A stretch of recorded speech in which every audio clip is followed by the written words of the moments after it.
Hey everyone, Urban Fish Keeper here, and I hope you're all doing well and that you're having or have had a really good weekend. So today I just briefly want to go through what I regard as fish room essentials. Now, these essentials may change from breeder to breeder, from keeper to keeper, but some of it to me are quite fundamental and everybody should have it in their fish room if they're keeping or breeding fish. And there's some that are variable and people may have more or have less what they regard as essential. But really I'm just going to take you through my views on it and what I think is essential. So let's start off with water. For me, water is probably one of the most critical things when it comes to having it available in my fish room. What I do is I keep 3 buckets, 2 20 litres and 1 15 litre at all times in the fish room. And that is mature water or aged water, not mature but aged. And that means it's been standing in the buckets for at least 24 hours or longer, and it's been treated for chlorine and so forth. And the product I use for treating is just Safe by Seakep. All right, and that's what I use to treat my water. Now, you may ask, but why is it so important to have spare water? One is, it's important that if you want to do a water change, you're doing it from aged water and you're not just doing it straight from the tap. To me, that's important. The other thing is there are times when you come in and a tank is maybe turned or something's not right, or you need to set up another aquarium quickly, or you just need to set up a container or a bucket or something, and you need a bit of water, but you don't want to just use tap water. And you also would like to use water that, one, is ready to take fish and is possibly at the correct temperature. Now in the colder areas, you can obviously run a heater thermostat in those buckets to make sure it's the right temperature. For me, it's not so much of an issue. Most of my tanks behind me run at about 27, 28 degrees. And the water in the buckets in this room at the moment is about 23 degrees. So there is about a 4 to 5 degree variance. But when I'm doing water changes, so even if I do a water change of one of these 20 litres, if I do a 10%, that's 2 litres. That 2 litres is not going to make such a big difference to the change in the temperature. So then it's okay, and that's the reason I don't run it. But it's always good to have water that's ready to go for whatever reason. Emergency, another fish, new fish, hospital tank, quarantine, whatever. It's good to have water. Now combined with that, something that people may not think is that important is I actually put a fair amount of thought into my siphoning tubes. So what I do is I have a couple, and I'll just run you through them and why I have different ones. So the first one I have is one that's just really a piece of airline tube, and at the end of the airline tube is a piece of acrylic, a little acrylic tube about 5 millimeters in diameter, and I use this for siphoning small containers or for moving stuff out from the bottom of an aquarium where I don't want a high water volume passing from the aquarium into the bucket that I'm siphoning into. So and where this is great, especially if you're keeping betters and you've got little better jars and little containers and you want to siphon out and clean the bottom. One is you don't have to get your whole hand in there. And two, when you're using just soft pipe or soft tube, it's got a tendency to bend at the bottom and you don't always get where you want to. With a rigid section at the end, it works really well. The other thing is where I find the rigid works really well is if I want to siphon out fry out of a tank where a pair have spawned. The fry have either just become free swimming or just about to, and I want to siphon them out and move them so that I can look after them separately away from the parents. I would then use this kind of tube to do that. So water changes, yes, if I'm out of small containers, and then the other reasons that I've given you. So that's the little one. Then because I've got smaller aquariums, 20 litre aquariums, I don't want to use a super thick pipe to do the siphoning because one is it'll just empty that aquarium so quickly, and it won't give me a chance to get around to all the bits and pieces that I may want to for siphoning. So for the smaller aquariums, I suggest something like this. I use an 8mm pipe. It hasn't got a rigid on the end of it, but it just allows me to siphon out of the smaller aquariums without there being a massive amount of water volume passing through the pipe. So I use an 8mm pipe for the smaller aquariums. Then my main water change pipe is this one. And again, you'll see I've got a piece of rigid at the end of it. And again, the reason for the rigid is I don't have to put my hand in all the way into the bottom of the aquarium to get into those little corners by holding the pipe. I don't stress the fish that much, and I can just control it with the rigid and get into the corners where I want to be. This is a 1622 mil, so 22 mil outside diameter, 16 mil inside diameter. And this is my primary water change pipe for any of the cubes or the rearing tanks. The bigger stuff is where I use this one. So to me, essential. Then the other one I have, which many may regard as not being essential, is I have another clear pipe.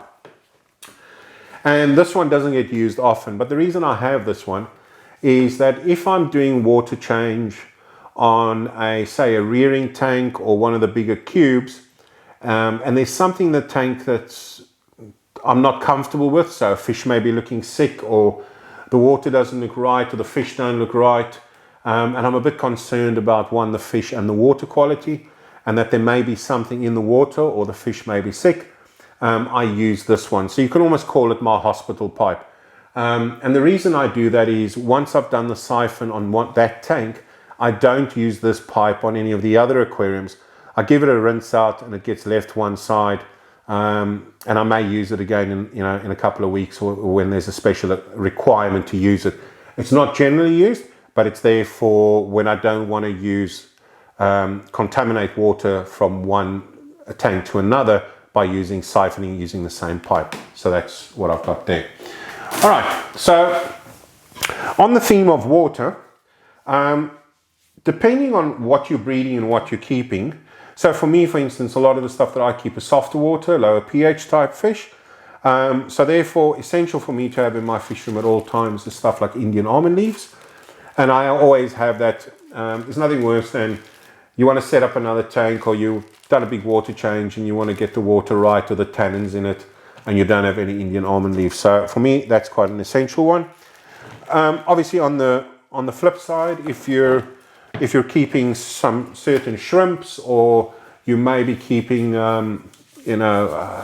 cichlids from the Rift Valley, and you want harder water, then you would use a product like GH Booster or something else, GH Booster or something, and you'd use, that would be essential for you to have that kind of product in your fish room to make sure you can get the water to where you want it. When it comes to filtration backup, make sure you've got what you want. For me, it's important always to have spare sponge filters. Now, it's great having spare sponge filters, but if they're not cycled and they haven't got any bacteria in them, then they don't really serve much of a purpose. And that applies for media as well. You can have bags of media, but if it's not cycled, then the media serves no purpose initially anyway.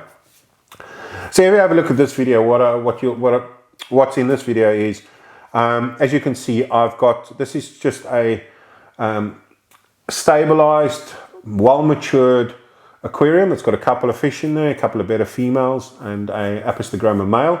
But you'll notice in here it's got some sponge filters in the front, and it's also got some bio blocks in there as well. And I just leave it in there, and every now and then if I need one, I grab it out there and I just throw a new one in. And having that in that aquarium then allows me to have something that's established, got bacteria on it, etc. And the same applies for if you watch one of my previous videos on how to build an internal filter. Those filters I pack with as much media as I possibly can. So if I need media for any of my other aquariums, or I'm setting up something else, even if I have to in emergency use a canister filter and I need media for that canister filter, I then try and take media, or I'll take media out of that hang-on filters or out of the aquarium. So it's always good to have that ready and available, and to me that's quite important, to have that media accessible. Okay, when we look at some of the other items, so when it comes to filtration, always make sure you've got something for filtration. I like to make sure that I've got some air stones and controllers around. Items like air controllers like that. Good to have. Air stones, they can be any air stones, little blue stony ones. Make sure you've got a couple of those. Always good to have if you need to increase the air volume in a particular aquarium, or you've got some Corridorus and they look really good and you want to spawn them, but they're not quite doing the right thing. Sometimes increasing and having that, that washing machine effect in some Corridorus aquariums really helps them to get them spawning. You need an air stone for that. It's good to have those kind of things in your room, in your fish room. I keep things like the Zeiss little air stones. This one allows me to change the bubble size. The other thing I make sure that I have available is controllers. Either the individual ones, or like I've showed you, the air controller like this, or otherwise little individual air controllers just to control stuff like the air stones and so forth. For me, also make sure that I've got airline tubing available always in my fish room. There's nothing worse than setting up a new aquarium or getting something done and you don't have enough airline tubing. So I make sure I buy it in bulk like this, and that will last me forever. But there's nothing worse than wanting and you don't have. So I always keep airline tubing. I find that essential. The other thing is, it's really good to have the ability to be able to separate fish without having to set up another aquarium, because either they're fighting or you've got multiple males, females, and there's some compatibility issues and you need to do some separation. It's always good to have some sort of way of doing that. Now, for me, I use two methods, either something like the Zeiss. This is a hang-on, fits even in the 20 liters, and the Zeiss is really good for that purpose. And the nice thing is, because it fits in the existing aquarium where you may have a problem with fighting male bullying female or female bullying male, it means there's no changes to water conditions, anything, you just pop it in. And what I sometimes do is put in a little bit of floating plant, maybe a piece of wood at the bottom to help them settle. But to me, something else that's essential. You don't have to spend the money on something like Zeiss. You can just buy these. These are relatively inexpensive. They've got 3 sucker pads, sucks onto the side of the glass and the inside of the aquarium, and you put the fish in. So to me, also really important to have that. So always good to have a spare heater thermostat in your fish room. If you need to heat up some water in a bucket, good to have it. If one of your existing ones fail, it's good to have, especially, if you think about, if you're breeding really expensive fish and you've got a lovely pair of discus or something, and that heater thermostat in the aquarium fails, you run the risk that they might get sick or something could happen to them. It's really a worthwhile investment just having a spare one available. All right. The other thing around redundancy I will add as well is that if you're using an air pump like I'm doing in this room that effectively feeds 30 devices or 30 items in this room, it's good to have some sort of form of backup if you can. Now, I can't, like many, can't go out there and spend $300 and something on buying another pump just to stand on a shelf, an air pump. But what I do is I make sure that I've got a new set of diaphragms for my pump. A lot of the time when these air pumps fail, it's normally the diaphragms that tear or something goes wrong with the diaphragms, and you just replace that and it's good for another couple of years. So I always make sure that I have a set of diaphragms available for the air pump, the kind of air pump I'm using. If you're fortunate enough to be able to have 2 air pumps, and that's your redundancy built in, you can use both, or switch over the one, replace with the other. That's also great. Some of the other things that it's quite essential for me is magnifying glass. Helps me to see eggs, look at eggs, fry, etc. A really good pair of sharp scissors, some elastic bands, because believe it or not, why would elastic bands be essential? I don't know how many times I've needed elastic band to do something in this fish room and I can never find them. So I make sure now I've got elastic bands in one of my drawers ready. And also, if you're giving fish to a friend or you're taking some fish down to a pet store or something, it's really good to have a good supply of some plastic bags available, and elastics. Yes, you can take it, you can transport it in buckets, but to me, I think it looks a lot more professional if you take down fish to a pet store, nicely double bagged in plastic bags. It also gives an impression to that pet store that you know what you're doing. So I always make sure I have those in stock. Now when it comes, let's go back to some of the water aspects again. When it comes to medication, I've got a fair amount of medication. Some of it has never been used, and it probably will never. For me, there's really the essential key ones for me are the following. So I always keep some Epsom salt formula in my fish room, and that's good to have, especially with the bedders and so forth, and some of the other fish as well. You know, something's not right, you do your research and they say, "I'll do a salt bath" or whatever. Nothing worse than not having the right stuff and then having to wait, you know, till the next day, or, you know, before you can get it to a couple of days later, and it may not be in stock at your local fish store, aquarium supplier. So I always keep the salt.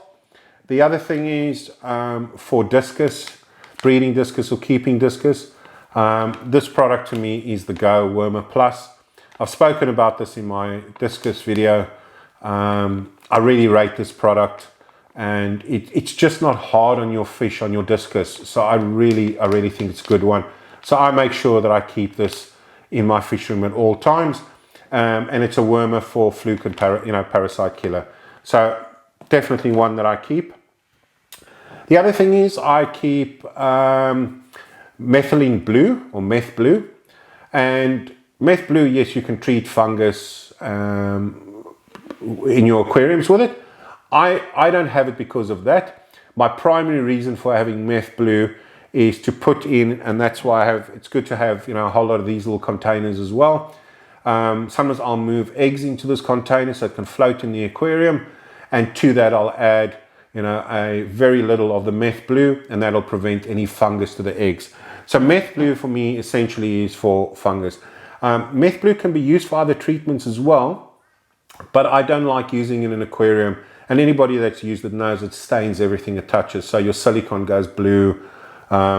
It's not a pleasant chemical to work with. But for fungus on eggs, you can't go wrong. So you can either use meth blue, or for the fungus for eggs, or general medication, I keep Multicure, and that's by Blue Planet. So Multicure, this I'll use it also has some staining properties to it, but I'll use this in a hospital tank if I want to try and, you know, treat something. This one is good for white spot velvet and fungus, but I also use this for eggs when I've removed the eggs and I don't want to get fungus. So from a medication point of view, that's it. Leading on to medication and still on the topic of water, from a testing point of view, have to have in my fish room is a pH meter. So I use the Blue Lab pH pen. I rate this one, really good product. So I have that for testing my pH. I also have a TDS meter for checking total dissolved solids. Now, not essential, don't have to have it. The reason I have it is if I've been trying to spawn something and I can't figure out, you know, when they spawn, why they've spawned, I like to be able to look at those different kinds of parameters and try and determine if one of those was possibly the trigger that caused them to spawn. So that's why I have a TDS meter, but definitely not essential. The other thing I have is a scale, a little kitchen scale, and it can do in increments of 1 gram. And the reason I have that is when it comes to, you know, things like the salt or certain medications, a lot of the time they'll say to you, you know, 2 grams per X amount of liters of water. So I have a little scale so I can measure that off, and I know, okay, I need, you know, so many grams of medication or the powder or the salt to so many liters of water. So to me, that's quite important, and that's why I have that. The other thing is, from a testing kit point of view, I have an API set.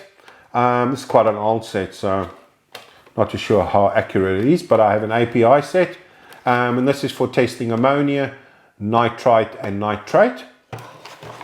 And then combined with that, I have probably the only technology gimmick I have in my fish room, and it's called the Auto Aqua Smart Stir. And what it is, it's a product, looks like that. All right, and what you do with that, let me move this out the way. Okay, you take the tube that you're going to do your testing, and as per normal, you'd fill up the water to the line. You put it down on this platform, and then it would say, with API in particular, it would say, you know, from bottle number 1, add X amount of drops and stir, and from bottle number 2, X amount of drops and stir. And some of them will even say, keep shaking it for 30 seconds or 60 seconds or whatever the case is. What this little system does is you put the water in, you leave the top off, you then start adding before you start adding the chemicals to it. With it comes this little like plastic rod, which is really just for getting that. At the bottom you see there's like a little bean, like a little tablet. That rod just allows you to get that little tablet out of there afterwards. And what you do is you drop that in, it creates a magnetic force, and it spins that little tablet really quickly at the bottom of the testing tube, and mixes it for you. So, you know, you put the drops in, that's running, and it mixes it for you. You don't have to stand or anything. So definitely not essential. You know, a little bit gimmicky, I suppose, but it was a gift bought for me, so I happily use it when I do these tests. So that's around the water testing. There's probably nothing more around the water that I need to add. The other thing for me that's really essential when it comes to my fish room is making sure that I'm in a position to care for any fry when they are born. So, saying that, there are a couple to me that are absolutely key, that every fish keeper that's breeding should have this ready to go in their fish room, or ready to make up in their fish room. The one is vinegar eel. Vinegar eel, if you've watched any of my stuff on the bedders, vinegar eel is really tiny, and it's the one that we feed normally after the infusoria. But it's a really tiny first food, easy to cultivate, easy to keep, requires very little work, can just stand on a shelf, and really good first food. The other one is microworm, and with the microworm, I redo my cultures probably every 4 weeks or so, and it's one of those, whether I need it or not, it's forever running and ready to go as a food for any fry. And then the other thing is, make sure you've got some salt, whatever salt you use, and then brine shrimp eggs. So when the fry are getting ready to take brine shrimp, you can hatch out brine shrimp eggs, and then obviously have a little sieve to serve it accordingly. All right, guys, I think that's it. You know, it will vary from person to person. Some people will have more things that are essential. Some will look at this table and go, no, very little that's essential in my opinion. Look, I'm just giving you a rundown of what I find to be important and essential. There's a lot more I could add to this. But, you know, these are some of the key stuff that I go, yeah, I really need this in my room for me to do what I want to do and not have to worry about running and getting stuff and so forth. Anyway, that's it from me. Have an awesome week. Stay safe. Look after yourselves. Till the next video, Urban Fish Keeper out.